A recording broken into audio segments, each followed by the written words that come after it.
who are taken across international borders by one parent without the other parent's permission. It's usually very effective, but there's a problem.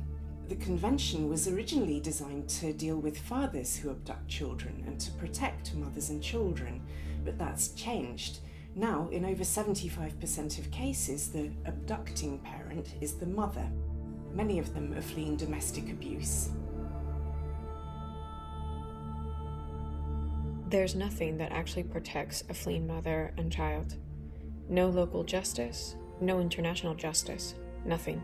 The convention forces children, and therefore mothers, to return to the country they have fled. Leaving an abuser is terrifying, fleeing across borders doubly so. Mothers are leaving their homes, their jobs, their friends.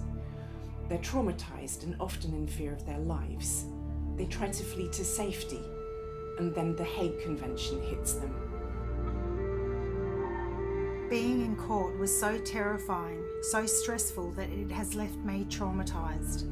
And then they sent my sons back to the man who was beating me, raping me.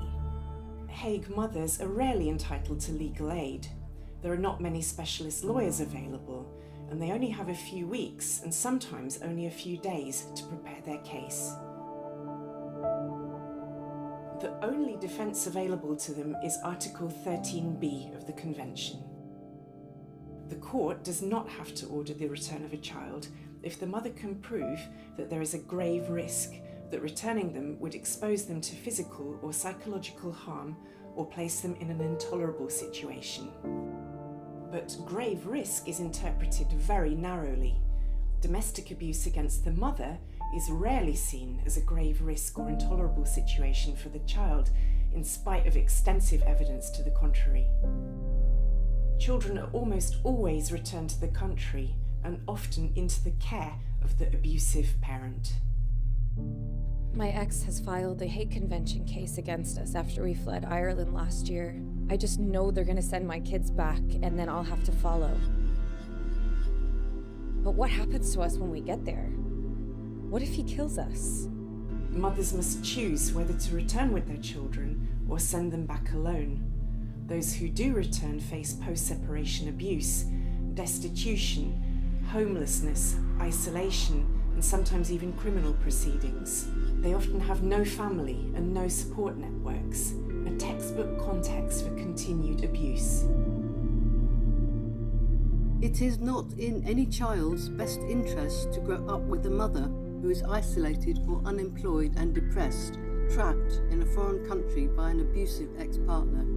There has never been a single day when I have felt safe or felt that my children were safe here. We, HagueMothers, aim to end this injustice with the help of international support from lawyers, domestic violence professionals, academics, women's groups, human rights activists, child psychologists, the HagueMothers themselves, and the general public.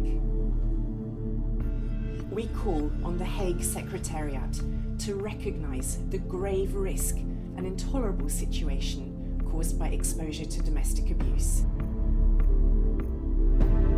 Where domestic abuse is alleged, we ask for the following amendment to the Convention. Legal aid for mothers. A rebuttable presumption of no return.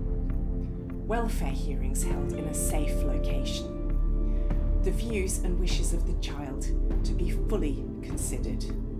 And a restriction on the use of protective measures to defeat Article 13b.